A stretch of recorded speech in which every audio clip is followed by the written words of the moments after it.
Saudara-saudari yang terkasih, kita jumpa lagi dalam Pelita Hati di Honian Channel hari ini, Minggu 6 Juli 2025, hari Minggu biasa yang ke-14. Bersama saya Romo Thomas Suratno SC dari komunitas SC Teluk Betung, Bandar Lampung, mendengar dan merenungkan sabda Tuhan, yakni firman Tuhan yang tersurat dalam Injil Lukas, bab atau pasal 10, ayat 1 sampai dengan ayat 9.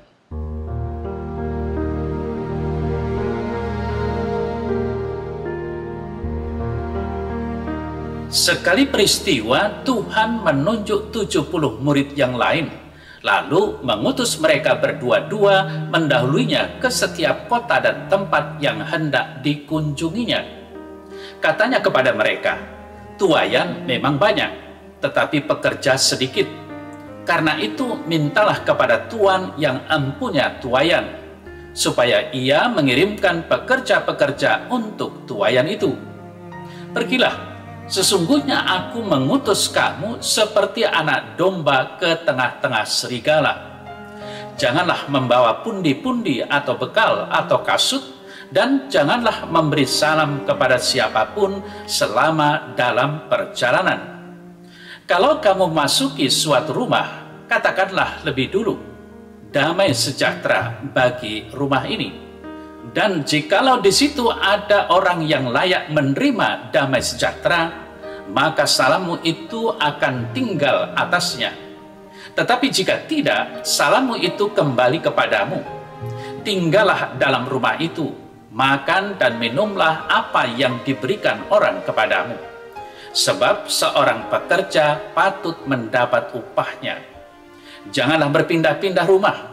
Dan jikalau kamu masuk ke dalam sebuah kota dan kamu diterima di situ, makanlah apa yang dihidangkan kepadamu. Dan sembuhkanlah orang-orang sakit yang ada di situ, dan katakanlah kepada mereka, kerajaan Allah sudah dekat padamu."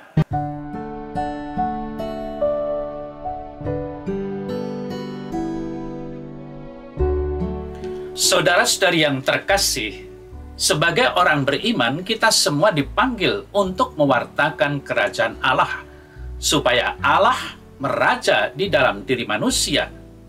Inilah kabar baik, Allah yang menyelamatkan jiwa manusia melalui Yesus Kristus Sang Mesias. Dalam masa yang masih diwarnai kemerosotan moral hampir di semua bidang kehidupan bersama masa kini, tugas mewartakan kerajaan Allah sungguh berat dan menghadapi aneka tantangan dan hambatan serta masalah sampai-sampai bisa jadi diancam untuk dibunuh. Sabda hari ini mengajak dan mengingatkan kita semua bahwa dalam mewartakan kerajaan Allah hendaknya bekerja sama serta tidak mengandalkan aneka macam sarana prasarana duniawi, melainkan diri kita sendiri sebagai orang beriman yang mengandalkan diri pada rahmat dan anugerah Allah. Maka marilah kita senantiasa bekerja sama dengan saudara-saudari kita dalam rangka menghayati panggilan atau melaksanakan tugas pengutusan seraya mengandalkan rahmat dan kasih karunia Allah itu. Saudara-saudari yang terkasih, mengandalkan diri pada rahmat atau kasih karunia Allah berarti mengimani Allah yang hidup dan berkarya dalam ciptaan-ciptaannya, terutama dalam diri manusia yang berkehendak baik tanpa memandang bulu.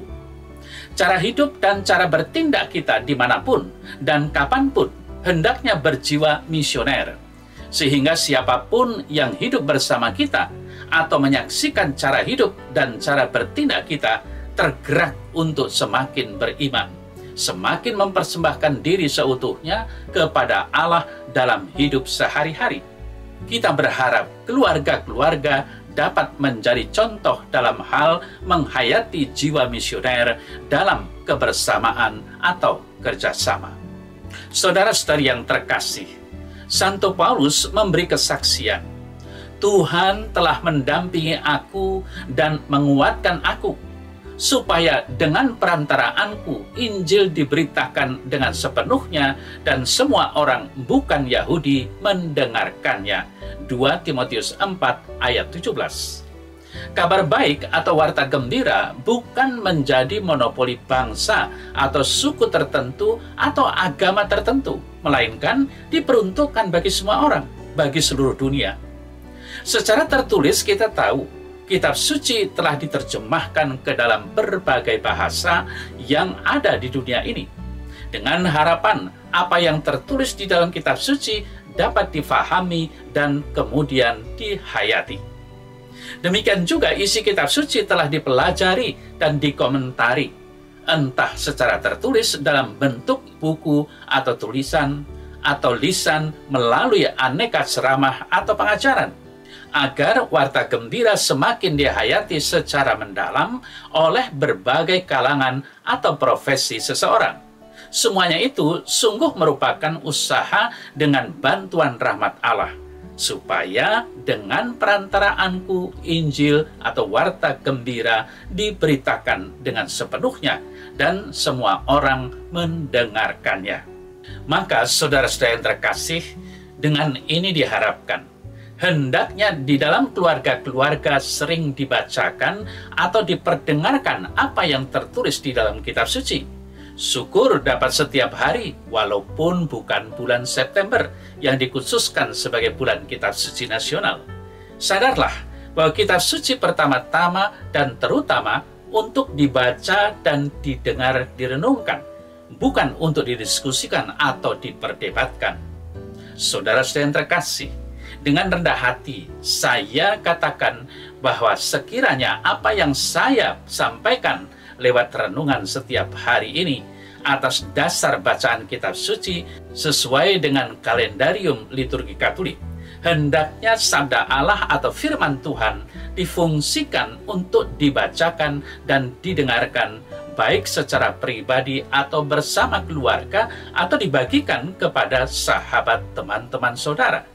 Marilah kita imani bahwa lewat firman-Nya Allah senantiasa menyertai dan mendampingi perjalanan hidup, panggilan, dan tugas perutusan kita dimanapun dan kapanpun.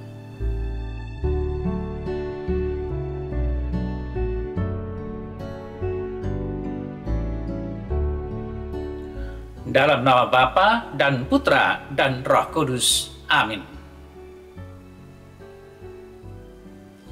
Ya Tuhan Allah, betapa pentingnya kitab suci yang memuat segala firman dari-Mu. Berilah aku semangat dan dorongan agar aku senantiasa mau dan dapat mewartakan sabda-Mu kepada siapa saja yang aku jumpai dalam perjalanan hidupku di dunia ini. Amin. Semoga Allah yang Maha Kuasa memberkati saudara, Bapa dan Putra dan Roh Kudus. Amin.